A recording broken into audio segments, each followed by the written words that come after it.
So, Gaijin is making some changes to the way that kills are credited in aerialistic battles, and I think that these changes are a massive step in the right direction. Getting kills in air battles isn't necessarily always easy, which makes it extremely infuriating when one of your friendlies shows up to kill the guy who you just set on fire. Getting your kill stolen is one of the most frustrating things that can happen whilst playing this game, and Gaijin's promise is that these new mechanics that they are currently experimenting with should completely remove this annoyance from the game mode. Spoiler, they haven't completely succeeded in doing so, but they have, at least in my opinion, made ARB a bit more enjoyable. However, before I explain to you why I say this, let's first take a look at what these changes actually entail. Right now, when you shoot an enemy, you can do one of three things. You can either get a hit, a crit, or you can get an outright aircraft destroyed. Moving forward, that's going to be a bit different, because Gaijin is introducing a new thing, which is severe damage.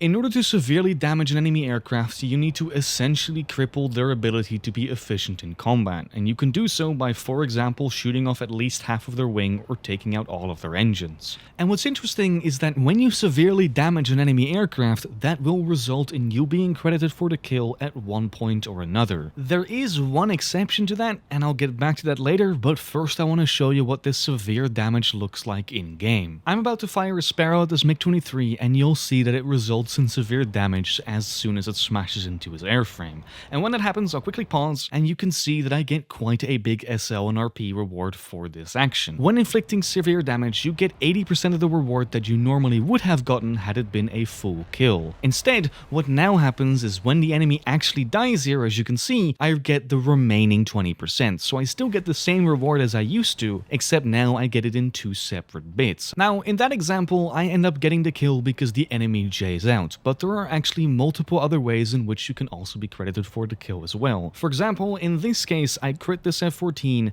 and then he spirals down into the ground, which then gives me the aircraft destroyed message. But where this new mechanic starts to be really spicy is when you look at quote-unquote kill stealing. In this case, I'm going to be firing a missile at a Mirage who I didn't realize was already damaged until it was too late. And as you can see, I won't actually end up getting the kill, and instead I'll get a message that says aircraft finished off. And what's important to note here is that I actually get a reduced score for finishing off this enemy. Instead of it counting like a kill, I only get 40% of the reward that I normally would have gotten. Anyway, that's enough rambling about rewards. Now it's time for me to look at another aspect that this system changes, which is the way in which kills are credited on the scoreboard. As you'll see in just a second, my friend will hit this Su-25 in front of me with a Python. And then when we look at the scoreboard, you'll see that it says 1+1 where his kills are, and that +1 indicates the amount of people my friend has severely damaged. Only when the Su-25 actually hits the ground, which confirms the kill, the number gets added to the total kill count. In this case, it becomes 2. And this is something that, honestly, I don't really care about. And what I do really care about is the fact that not only does the kill count for him,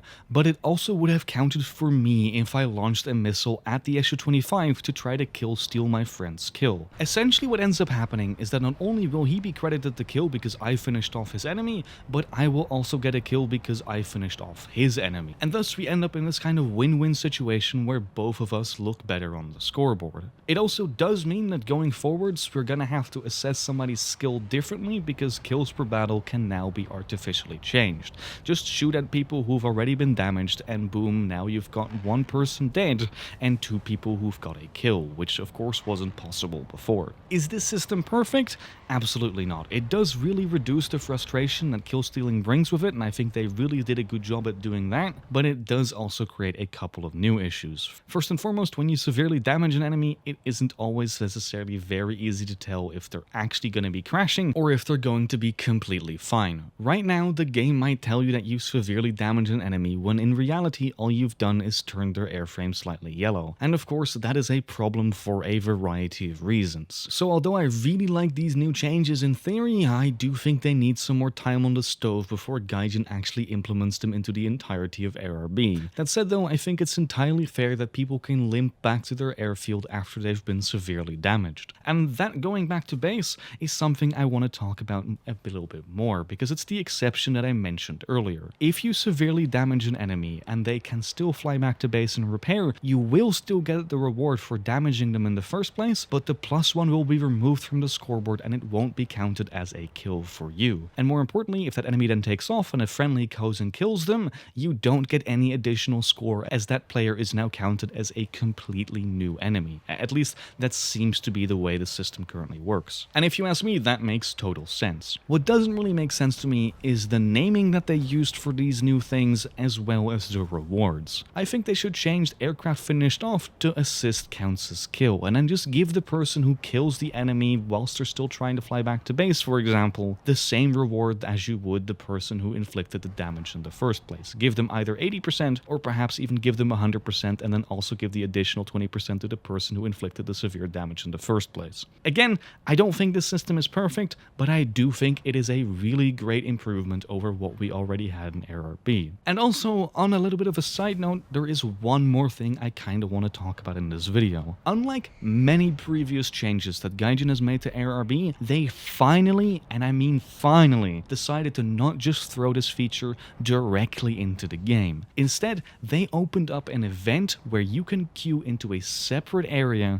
where you can try out this new mechanic without actually being forced to use it in a standard match. You still get the same rewards you normally would in these matches, but you get to choose to test it out and then give Gaijin some feedback. And the fact that they're actually creating this test environment to test a new feature is giving me a lot of hope for the future of War Thunder, and I pray that moving forwards they do this more often. Ladies and gentlemen, thank you very much for watching. Let me know what you think in the comments, and well, goodbye.